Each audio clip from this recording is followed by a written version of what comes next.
Welcome to the latest episode of Embrace Your Otherness, Castle's inaugural podcast series.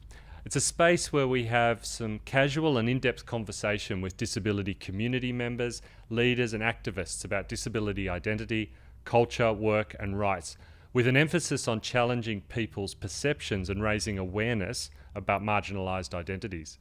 My name is Brad Webb, and I'm thrilled to be both the CEO of Castle and the host of this podcast series.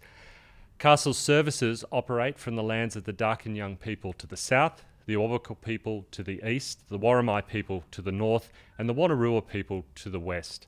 I acknowledge the traditional custodians of these lands where we work and live. I pay my respects to the elders of these lands, past, present, and emerging.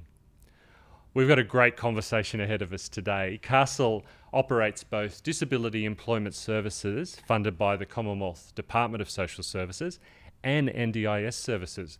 And today we're going to be talking about the ways in which the NDIS services and our disability employment services can work together to deliver better outcomes for participants.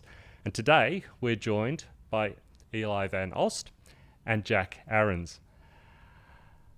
Eli, you've had support here from Castle for about 5 years, and you started in the DES program in 2017, and now you're working at Coles three nights a week. And you were initially supported on the job by our DES team, and now you've moved across and you're getting some supports from our NDIS team as well as coming to some of the social supports. Yep. Can you tell us some more about you, Eli?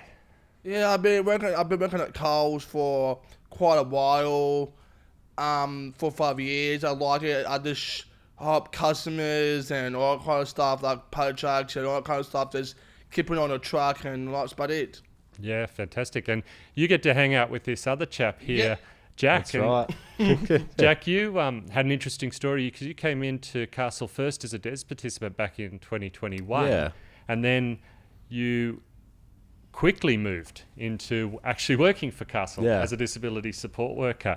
You work with Eli one-on-one, but you also run the video gaming group at Belmont and other things. So tell us a little bit about you, Jack. So I went to Castle I went in as a DES participant, and after a couple of days I got actually offered a job and been with them ever since for 12 months. So I run the gaming group Wednesday, Friday, work with him a lot of others. Yep. And it's good making their day, taking them anywhere they want to go. Golfing, fishing. Yep. Yeah, he caught a lot of fish last Friday. I caught a lot of fish last Friday. You go fishing together? Yeah, last Friday we went fishing. I caught 3 fishes. He caught none. He got 1. I might come back to the fishing. You go in. You've got a great job there at Coles. Yeah, I like it. And you were telling me before about working throughout COVID and COVID and all that kind of stuff. Like helping people find stuff and all that stuff. And it was all a bit crazy in that time. Yeah, it was as well. But now it's not. You're one of the few people, a frontline worker that had to get out, and when all of us were in lockdown and working from home, you got to go to work. Yep. At work, tell me about you have workmates and colleagues that you like and enjoy seeing. I like to see my friends who I work with. They're good, especially with Jack. From Castle and everyone else. So Gary and Tom. Tom, Tim, Anne, and everyone else who's there. Yeah. And you're at the Belmont Coles. Belmont Coles. Yep. And it's a pretty big Coles. Yep. Yeah. So tell me about all the things that you kind of do at work, because you're there 3 nights a week. Yeah. So Mondays, when I get there, Gary tells us to if I want to do paychecks or do our 8 or wherever one would go. They'll tell me when we get done there. And on Tuesdays, it'll be the same thing, and Wednesdays will be the same thing, but it'll be a bit different on Wednesdays and Tuesdays. So And then you come for NDIS supports as well to Castle. What kind of so you do fishing? What else do you do? I do fishing. We go bowling together. Sometimes we go to movies. Yeah. And we've got a bit of a chat later about some karaoke, perhaps. Yeah. And Jack, Can you tell me about the journey for you into becoming a disability support worker? Why was Why was that of interest to you? Well, I always wanted to help people out ever since back in school. If anyone needed a hand, I'd help them out with such things, and I just thought I'd turn it into a career, Yeah. something that I could actually be worthwhile, and just like a job where I actually feel like I'm doing something for the community. And when you think about careers and you set goals, you kind of have these views on what it's going to be like. Has it met your expectations? Yeah, definitely. What do you see as the future for you in a career sense? The future definitely for me is to continue working as a support worker and eventually probably climb in the position a bit higher, just so I can, I guess, benefit a lot more for the clients and the people that are coming into Castle. Yeah. So one of the things you do is you support Eli at Coles. So it must be weird having a job and going to another job. What's that like? Can you talk us through what that day looks like for you guys? It's like working 2 jobs following him around, but we do, like it's really good. I get to learn some of the stuff in Coles. I get to see how he does stuff. And he's really good at it. Eli told me he worked harder than you. Yeah. Is that the case? I mean, sometimes we definitely have our days, but Eli's a really good worker there. He gets everything done, and always showing up 10 minutes early. Yep. And can you tell me about then the other supports that you provide other than the one-on-one supports in Coles, the gaming group? How did that come about for you? Are you a gamer? Yeah, so I've always played games since I was a kid, and a lot of the other clients coming into Castle with people that love their games and whatnot. So I think, we just started. We had one person in the group, and then it turned into 3-4 people. Yeah.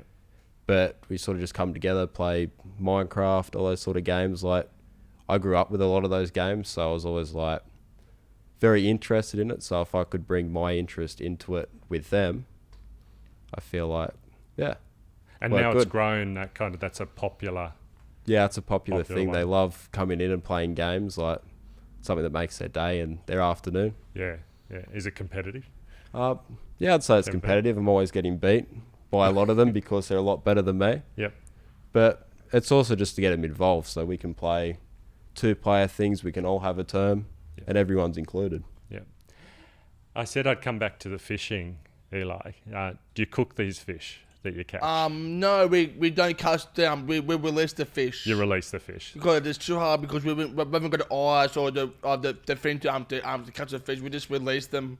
Yep. Where do you go fishing?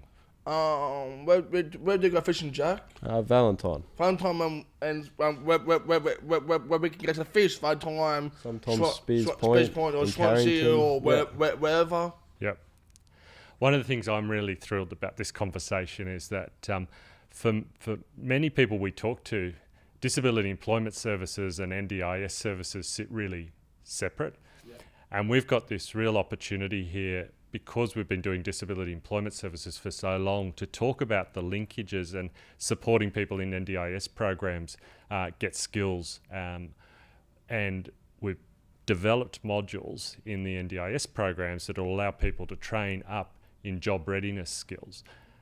Do you think that's an important development, Jack, for an organisation like ours? Have you seen anything like that before? Like job readiness? Yeah. Yeah, I think it's very important, like getting them out there, getting them job experience, and then obviously for the future, of course, like potential work and employment, because without those skills, they're going to struggle with certain aspects, because that's obviously the most important thing when it comes to working. Yeah.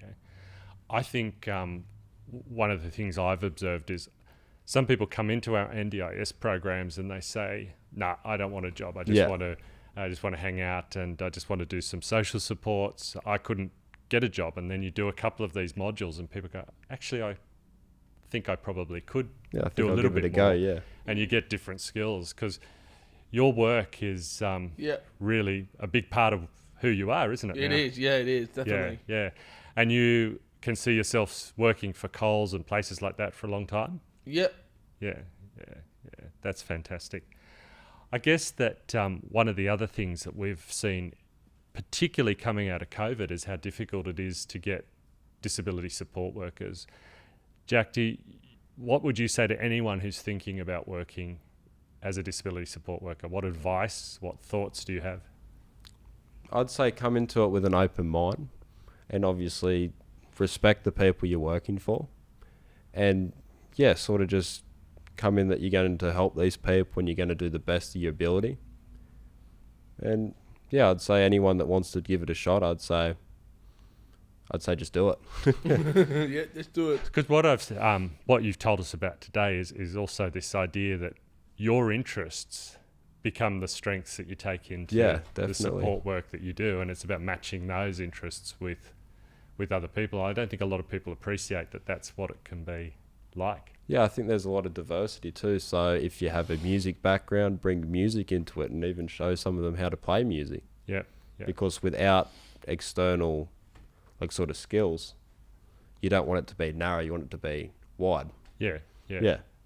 So I think our goal here is to try and have disability support workers who come from such a wide range of backgrounds and experiences, because some people love singing and music. Yeah, it's me. Some people like fishing, and other people would just want to hang out, just want to do gaming. So it's creating that diversity, which is really, really important. And this might be a dangerous question, but is Castle a good place to work? It's a great place to work. Right. What's good about it? The people, community, I guess the facilities we have. We got a lot of access to resources, whether that be online or training. And yeah, I just think it's a very friendly workspace. Everyone's nice, treats each other right, and yeah, I just think all in all, it's a great place to work. I'll ask this question to both of you, and anyone can answer. But Jack, you mentioned respect as being a pretty fundamental piece of the work that you do, and respect in our community can vary from people. Have you got any thoughts about respect and the respect that people have for either of you, or the respect you have for each other? I guess just treat people how you want to be treated. Yeah, same. Yeah. And I think the more you spend time in the workplace and at Coles and at places like that, you start to find that people respect you more, respect the work that you do. Yep. Yeah, fantastic. Look, I always kind of wrap up these episodes by asking the question of what does embrace your otherness mean to you? Yep. And Jack, I'm going to come to you first because we've got a special treat in store from Eli. You might need to warm up the vocal cords. But Jack, what's embrace your otherness mean to you? Embrace your otherness simply means, regardless if you're different to other people, that you still come in with an open mind and you do, I guess, you just embrace the person you are, whether that be what you wear, how you talk, how, I guess, you do stuff in the community. Eli, you've got a song that kind of talks about embrace your otherness. You ready to rock? Yep. I see your true colours shining through. I see your true colours, and that's why I love you. So don't be afraid to let them show your true colours. True colours are shining through like a rainbow. Yeah. Hey, fantastic. Thank you very much. I think that's the perfect way to wrap up the show, because you couldn't ask for a better song than True Colours to talk about embracing your otherness. True Colours is good. I love Cindy Lauper. She's good. She's amazing. A big shout out to Cindy Lauper. Yes, Cindy Lauper. Woo! Yeah.